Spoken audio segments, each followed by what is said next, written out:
Prav lepo pozdravljeni, dragi bratje in sestre, na našem misijonu.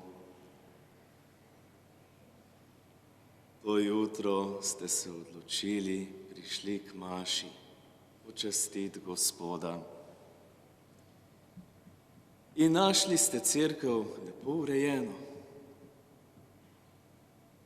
Glejte, v današnjem evangeliju pride Jezus v tempelj in razmeče stvari. Ampak pravzaprav, če dobro pomislimo, je Jezus v templju znova postavil stvari na tisto pravo mesto, ki mu gre, temu templju. In sicer, da se časti Gospoda. Pa smo tudi mi povabljeni tukaj, da stvari postavimo na pravo mesto in da počastimo Gospoda. To je nekaj podobnega, kakor otrok, ki doma razmeče stanovanje, pa mu potem rečeš pospravi, da bo tako, kot je bilo prej. In tudi ta Božja beseda, prvo berilo, ki je govorilo o 10 Božjih zapovedih, če ste pozorno poslušali, je bilo notri pri 3. zapovedi, kakor je Gospod 6 dni delal, 7. dan počival. Se spomni tistega začetka stvarjenja. In to poročilo 10 Božjih zapovedi nas dejansko spomni na to, kako je bilo v začetku.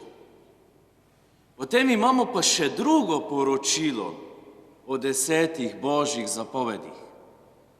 Ta je bila v 2. Mojzesovi knjigi, ki smo jo slišali. Ena je pa v 5. Mojzesovi knjigi. In kakšna je razlika med eno in drugo?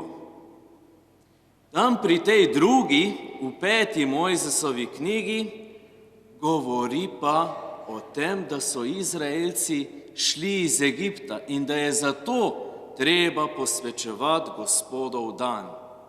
Prav tako našteje vseh 10 Božjih zapovedi, pri tej zapovedi pa še zraven posebej omenja, kako so šli v svobodo. Tukaj pa teh 10 Božjih zapovedi posebej poudari svobodo, ki jo dajejo Božje zapovedi. Torej, vzpostaviti prvotno stanje in pa urediti ta osebni odnos z Bogom, se osvoboditi na pravi način, tako kot Bog želi. In ko to jasneje nekoliko vidimo, lahko še bolj pogledamo te Božje zapovedi. Marsikdo reče tako, pa kaj je to meni treba, 10 Božjih zapovedi, znam že, ko sem bil tako star. Sem bil še čisto majhen. In reče potem, nobenega nisem dobil, lažem, to niti ni.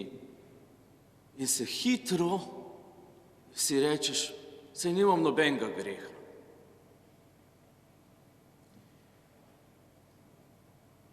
Pa je res, na primer v 5. Božji zapovedi, ne ubijaj, nisem nobenega ubil in sem že rešil to zapoved.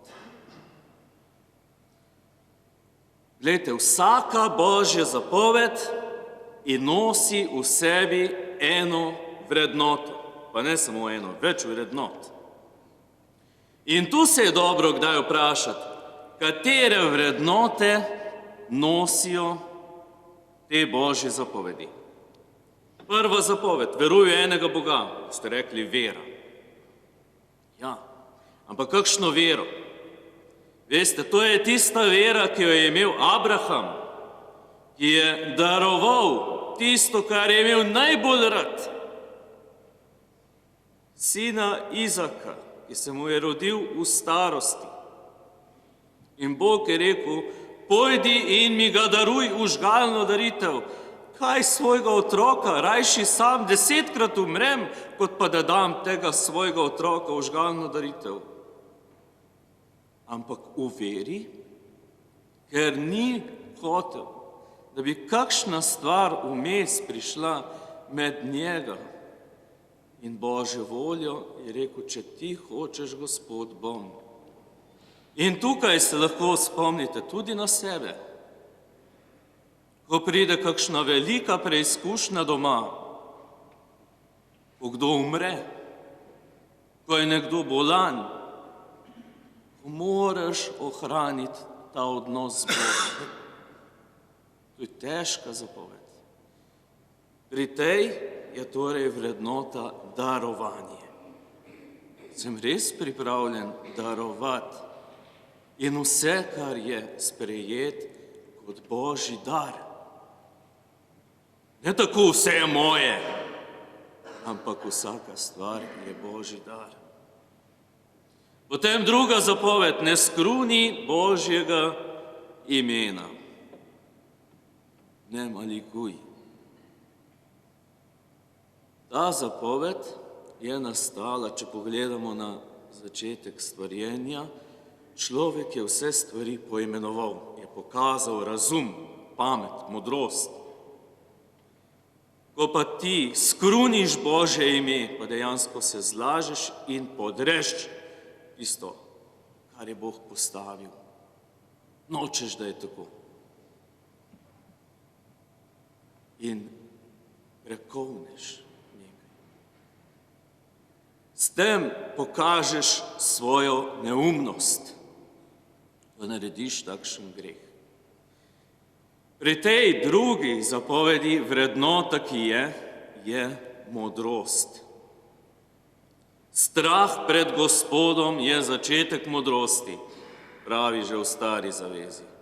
In to spada v to zapoved. Torej, modrost, razum, po zdravi pameti se ravnaj. To je velika vrednota. Tretja zapoved, posvečuj Gospodov dan. To je bila največja zapoved za Jude. Zakaj? Zato, ker te ta zapoved te dela človeka. To je zapoved kulture. Ko ti postaviš Boga na tisto njegovo mesto, prej delaj za svojim delom, se oziraj za njim. Ampak ko pride pa ta dan, pa dvigni oči k višku, poglej človek, občuduj tega velikega Boga, zahvaljuj se mu za vse, kar je bilo med tednom in kar je ta dan, za vso to naravo, za odrešenje.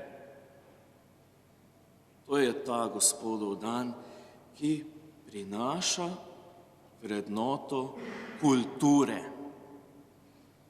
Človek brez Boga, trdim, brez tega spoštovanja svetega ne more biti kulturen. Ali pa je ta kultura zelo, zelo čudna, če je sama sebi namen. To je tretja zapoved. Četrta zapoved.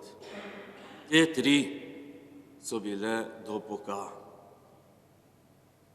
Kultura, ki sloni na Bogu, prava modrost, ki prihaja od Gospoda, in vrednost vere in darovanja tega odnosa z Bogom. Potem so pa zapovedi, ki govorijo do človeka. In prva, ki poudarja, kaj naj bo v teh odnosih do ljudi, je družina. Spoštuj očeta in mater, da boš dolgo živel in ti bo dobro na zemlji.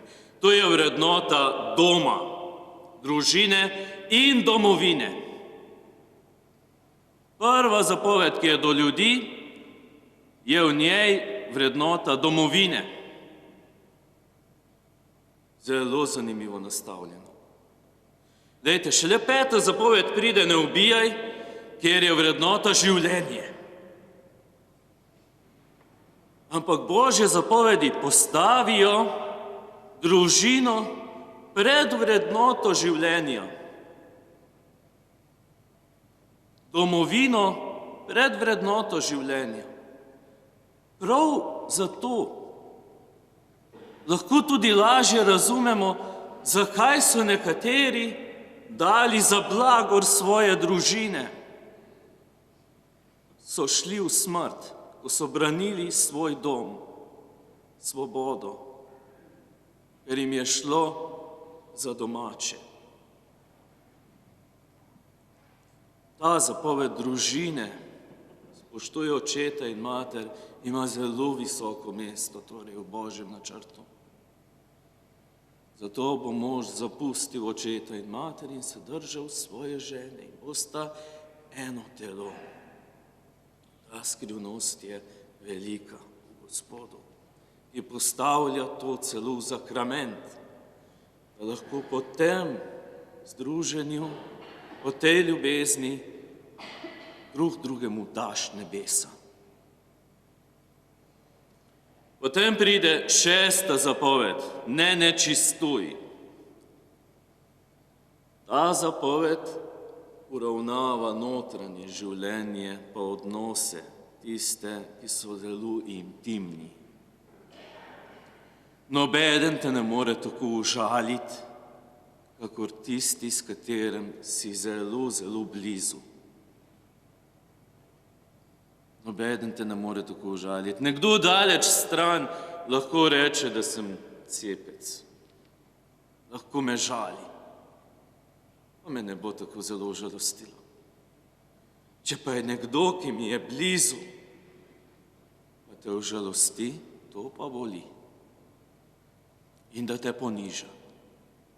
In ta 6. zapoved, ne nečistuj, nosi vrednoto dostojanstva. Dostojanstva. Če gresta dva v zakonu narazen, pa gre nekdo z drugim, pa izgubi tisto pravo zvestobo, izgubi dejansko to dostojanstvo. To je tudi velika stvar. Kolikokrat človek izgubi dostojanstvo. Potem ne kradi. To je zapoved odgovornosti. Ne samo, da od drugemu ne vzameš, ampak tudi, da sam tiste stvari, ki jih imaš, da si do njih odgovoren. Če je moja hiša doma, bom rekel, moja hiša je, lahko z njo naredim, kar hočem in jo grem zažgat. To si naredil velik greh. Tudi če je tvoja, še zmeraj pomeni, da ti je dana v odgovornost, da lepo skrbiš za njo, ne da narediš karkoli. Potem je 8. zapoved, ne pričaj po krivem, ne laži. To je vrednota resnice. Zelo pomembna vrednota v življenju, resnica. Predvsem, da resnico znamo dati predvsem najbližjim, pa tudi, to je pa še težje, da resnico znaš sprejeti. Dostikrat se sliši, kako bi radi povedali resnico, a se bojimo, kaj vse bo potem narobe. Če bom povedal, kako znotraj čutim, kaj bo potem narobe doma, ko bom to povedal, kako vidim stvari. Tukaj je samo ena rešitev, in sicer iskrena ljubezen. Če me ima nekdo res rad, potem bo tu sprejel. Po drugi strani pa tudi sam moram zelo paziti, kako bom kakšno stvar povedal. Da ne bi koga prizadel. Resnico se da zelo različno podati. In moraš imeti v sebi tisto, da bi res dosegla en cilj. Potem pride pa še ne želi svojega bližnjega ženi. To je vrednota zvestobe, tudi lepa, dobra vrednota. In zadnja, ne želi svojega bližnjega blaga, kar je pa vrednota skromnosti in dobrin. Tako zakako zaključi potem teh 10 zapovedi. V judovskem svetu imamo sicer nekoliko drugače razporejene, ampak te vrednote ostajajo, so temelj človeškega življenja. Če nekdo reče samo površno, vse to spolnjujem, pojdi malo vase, boš videl, da je lahko nekje še kaj, kar lahko svojemu življenju še bolj zacveti po Božji volji. Bog pa naj vidi vaš trud, vaše delo in naj da obilo milosti vam in vašim družinam.